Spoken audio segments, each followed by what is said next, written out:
Shalom dan selamat sore. Saat ini kita patut bersyukur untuk setiap penyertaan Tuhan yang selalu kita rasakan dalam kehidupan kita. Saat ini kita bersyukur ada waktu yang Tuhan berikan, kita bersama-sama akan belajar firman Tuhan. Saat ini kita akan belajar firman Tuhan yang telah saya pilih dari Roma pasal 5 ayat 1 sampai ayatnya yang kedua. Roma pasal 5 ayat 1 sampai ayatnya yang kedua.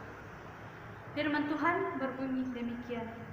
Sebab itu, kita yang dibenarkan karena iman, kita hidup dalam damai sejahtera dengan Allah oleh karena Tuhan kita, Yesus Kristus.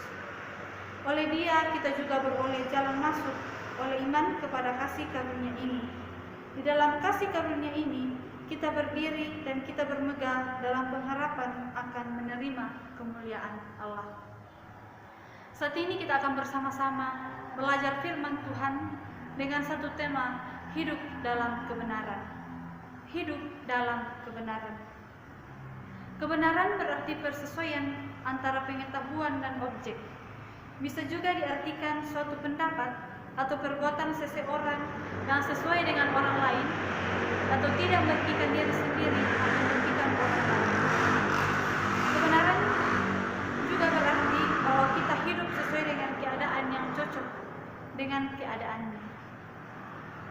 Kebenaran berarti kita hidup sesuai dengan keadaan yang cocok, keadaan yang sesuai, dan keadaan yang benar.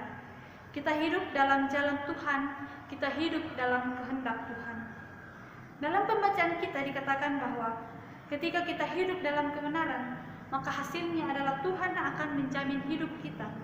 Tuhan akan memberikan kita jalan masuk kepada kasih karunia dengan iman. Ketika kita hidup dalam kebenaran, berarti kita hidup dengan iman kepada Yesus Kristus. Kita hidup sesuai kebenaran-kebenaran yang dikehendaki oleh Tuhan Yesus.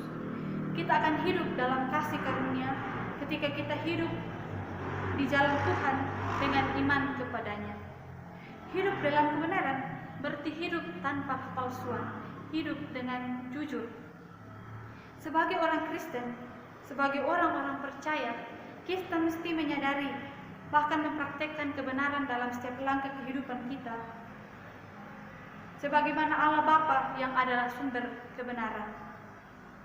Hidup dalam kebenaran akan membuat kita orang-orang percaya akan selalu merasakan penyertaan Tuhan.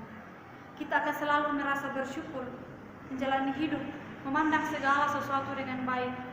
Kita selalu berpikir optimis, tidak cepat menyerah atau putus asa.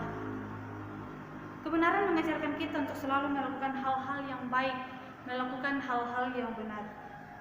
Kita juga akan selalu berlaku jujur untuk setiap hal atau perkara, dan mengajarkan kita melakukan hal-hal yang dikehendaki Tuhan. Mengapa kita sebagai orang-orang Kristen, sebagai orang-orang percaya harus hidup dalam kebenaran? Saat ini kita akan belajar apa saja jaminan-jaminan yang kita akan terima, jaminan-jaminan yang akan kita peroleh ketika kita hidup dalam kebenaran. Karena sebagai orang Kristen kita harus hidup dalam kebenaran. Yang pertama adalah hidup dalam damai. Hidup dalam damai.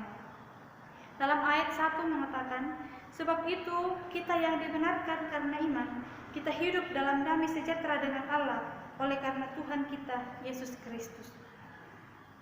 Damai dalam bahasa Yunani berarti yang artinya erini, yang berarti salom.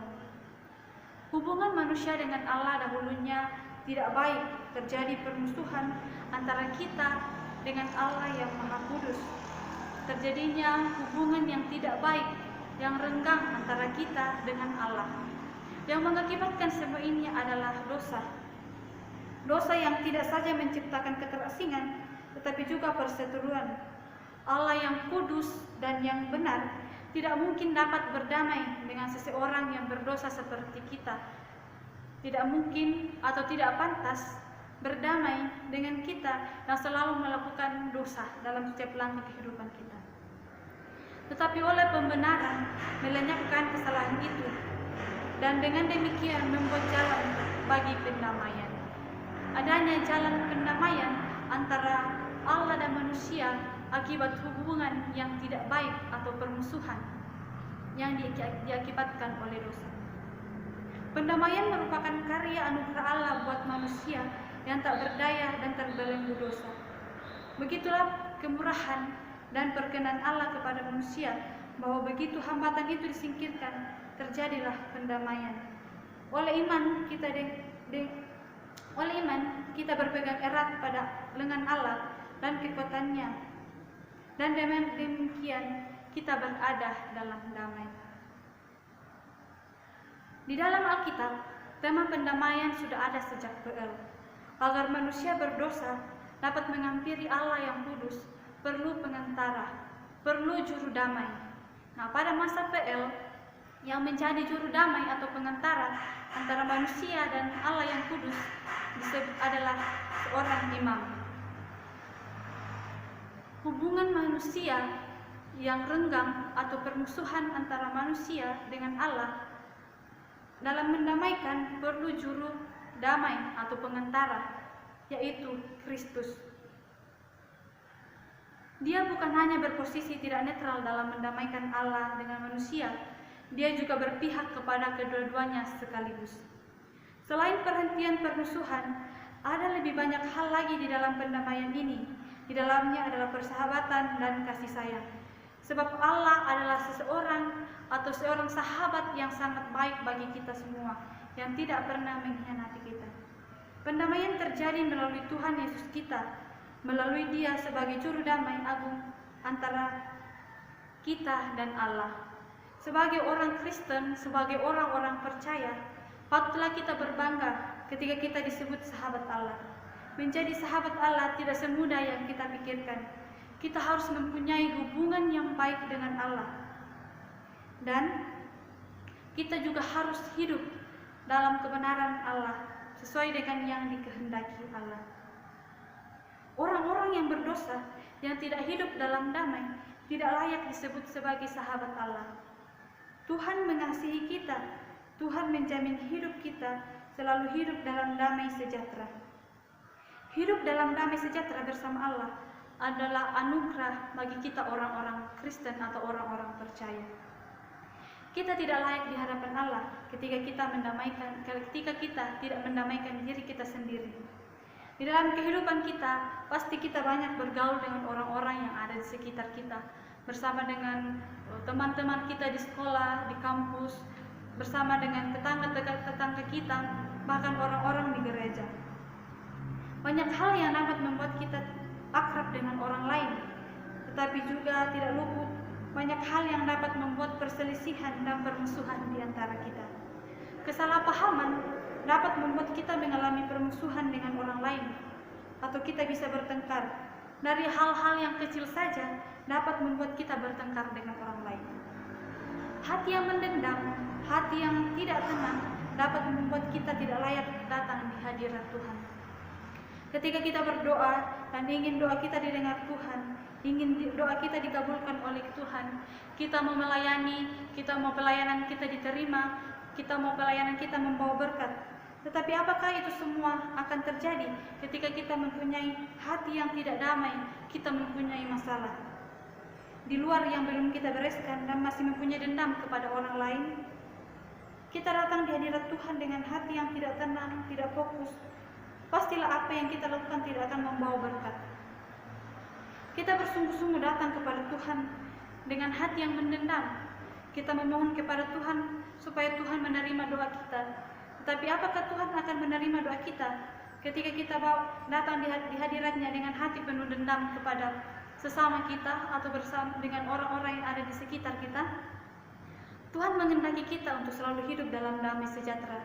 Sebagai manusia, kita pasti akan enggan atau susah untuk meminta maaf ketika kita sadar bahwa kesalahan atau pokok permasalahan itu bukan ada di kita.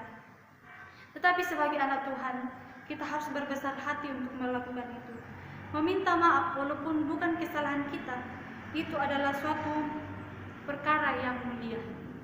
Saudara-saudaraku yang dikasihi Tuhan, kita harus mendamaikan diri kita sendiri sebelum mendamaikan orang lain atau mendamaikan orang-orang yang ada di sekitar kita.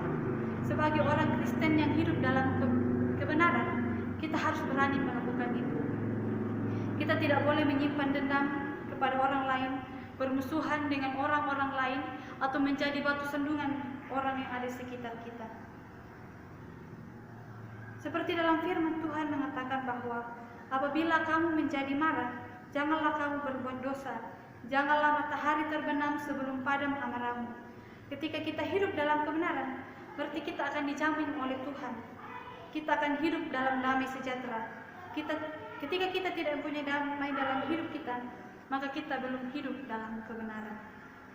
Itulah jaminan yang kita terima, yang kita dapatkan ketika kita hidup dalam kebenaran, yaitu kita akan hidup dalam damai sejahtera. Kita akan belajar yang kedua, jaminan apa yang kita peroleh ketika kita hidup di dalam kebenaran. Yang kedua yaitu dikuatkan menjalani hidup. Dikuatkan menjalani hidup. Dalam ayat yang kedua mengatakan, oleh Dia kita juga beroleh jalan masuk oleh iman kepada kasih karunia ini. Di dalam kasih karunia ini kita berdiri dan bermegah dalam pengharapan akan menerima kemuliaan Allah. Jaminan atau hal istimewa lainnya yang kita peroleh ketika kita hidup dalam kebenaran, kita akan dikuatkan atau kuat menjalani hidup yang Tuhan anugerahkan kepada kita. Dalam pembacaan kita dikatakan bahwa jikalau kita hidup dalam kebenaran, maka kita akan menerima kasih karunia. Ketika kita ada dalam keadaan kasih karunia, maka kita akan merasa bahagia. Tuhan memberikan kita jaminan untuk selalu kuat dan menjalani hidup ketika kita hidup dalam kebenaran. Kuat di sini bukan berarti bahwa kuat fisik atau kuat badan. Dalam ayat 2a mengatakan, di dalam kasih karunia ini kita berdiri. Di dalam keadaan ini kita tidak saja berada tetapi juga berdiri, yang merupakan sikap tubuh yang menunjukkan bahwa kita telah dibebaskan dari kesalahan. Kemudian di ayat 2b dikatakan, dan kita bermegah dalam pengharapan akan kemuliaan Allah. Bermegah di sini berarti bahwa tampak mengagumkan atau membanggakan. Di samping kebahagiaan yang kita terima, kita masih ada satu kebahagiaan di dalam pengharapan, yaitu kemuliaan Allah. Kemuliaan Allah, kemuliaan yang akan diberikan kepada orang-orang kudus di surga, adalah kemuliaan yang berupa melihat dan menikmati hadirat Allah. Dalam menjalani kehidupan, pasti kita akan sering menghadapi masalah-masalah atau pergumulan hidup. Tuhan memberikan kita suatu masalah atau pergumulan karena Tuhan mau melihat apakah kita bisa melewatinya, apakah kita bisa tahan uji ketika kita diperhadapkan dengan masalah-masalah. Dalam pembacaan kita dikatakan bahwa di dalam kasih karunia kita akan bermegah dalam kesengsaraan. Kesengsaraan di sini berarti kesulitan atau kesusahan. Ketika kita hidup dalam kebenaran, kesengsaraan atau penderitaan yang kita alami itu mengerjakan kemuliaan yang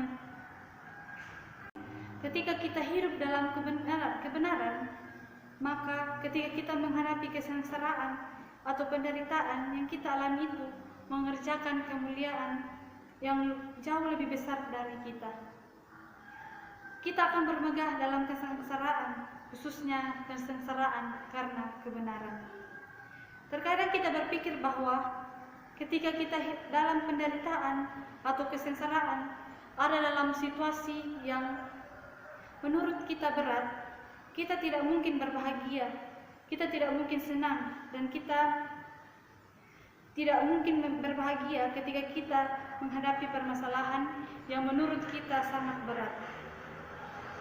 Tetapi ketika kita hidup dalam pengharapan kepada Yesus Kristus, hidup dalam kebenaran dan mendapatkan kasih karunia, maka ketika kita diperhadapkan masalah, kita akan tetap menjalaninya dengan rasa bersyukur. Tuhan selalu merencanakan segala sesuatu dengan baik.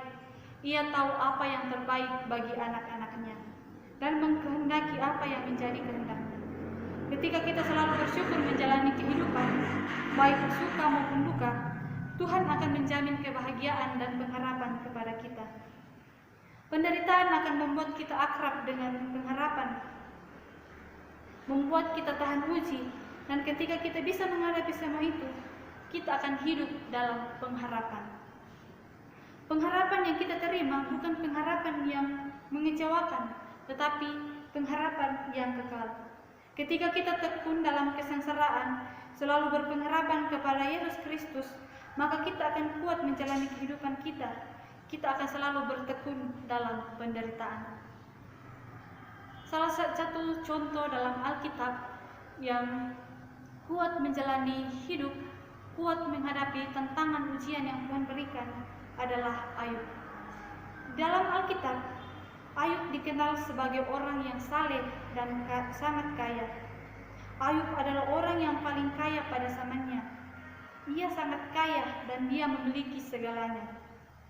Tetapi dengan izin Tuhan, Ayub ditimpa pencobaan oleh iblis, yaitu semua harta miliknya termasuk anak-anaknya dibinasakan pada hari yang sama. Namun kepercayaan kepada Allah yang tidak tergoyahkan, maka Tuhan mengizinkan kembali kepada Ayub dicobai atau mengalami pencobaan iblis, yaitu mengalami penyakit yang sangat mematikan. Melihat penderitaannya, istri dari Ayub mengejeknya dan teman-temannya, sahabat-sahabatnya juga diam terkejut dan tidak berbicara kepada Ayub. Tetapi pada saat Ayub mengalami ujian ini, ia sempat menyesali kelahirannya dan berpikir bahwa ia ingin mendapatkan suatu pelepasan melalui kematian. Tuhan menjawab Ayub bahwa mengingat kepribadian dan perbuatan Allah, manusia tidak layak untuk berdiri di hadapannya, apalagi menanyakan rencana-rencananya. Pada kesempatan yang pertama, Ayub tidak dapat berkata apa-apa, dia hanya diam. Tetapi pada kesempatan berikut, Ayub mengakui kemahakuasaan Allah dan ketidakmampuan manusia, sambil bertobat dengan sikap rendah hati dan dengan sungguh-sungguh. Ketika Ayub menjadi rela untuk menerima penderitaannya sebagai kehendak Allah dan mengampuni teman-temannya, Allah mengembalikan kepadanya kemakmuran dan kehormatan yang jauh lebih besar dibandingkan keadaannya sebelum mulai menderita. Harta yang dia miliki sebelum ia mendapatkan ujian dilipat gandakan oleh Tuhan. Anaknya yang meninggal dikaruniakan pula Tuhan anak yang sangat cantik. Saudara yang terkasih di dalam Tuhan, kisah Ayub ini menjadi pelajaran yang sangat berharga bagi kita. Bagaimana kita hidup dalam pengharapan kepada Tuhan, bagaimana kita menyerahkan hidup sepenuhnya kepadanya. Ketika kita mendapat masalah, pergumulan, janganlah kita cepat menyerah, cepat pesimis. Kita langsung mengatakan bahwa kita tidak mampu menjalaninya, kita tidak bisa menghadapinya karena kita tidak mampu. Ujiannya begitu berat melewati kemampuan kita. Satu hal yang harus kita ketahui bahwa Tuhan tidak pernah memberikan ujian melewati batas kemampuan umatnya. Seberat apapun masalah yang kita hadapi, yang Tuhan izinkan terjadi kepada kita, pasti akan ada solusinya. Tuhan memampukan kita untuk berpikir bagaimana kita menyelesaikan setiap masalah yang kita hadapi. Dan Tuhan pasti akan memberikan kita petunjuk, memberikan kita jalan keluar dari masalah yang kita hadapi. Kehidupan kita ini seperti roda yang berputar. Terkadang kita berada di atas, di posisi yang kita inginkan, di posisi yang kita harapkan. Tapi tidak juga menutup kemungkinan kita akan berada di bawah, di posisi yang tidak kita inginkan atau tidak kita harapkan. Tetapi Tuhan mempunyai rencana yang terbaik kepada kita. Ketika kita selalu berpengharapan, maka Tuhan menyediakan yang terbaik kepada kita. Ketika kita jatuh, Tuhan akan mengangkat dan menopang kita.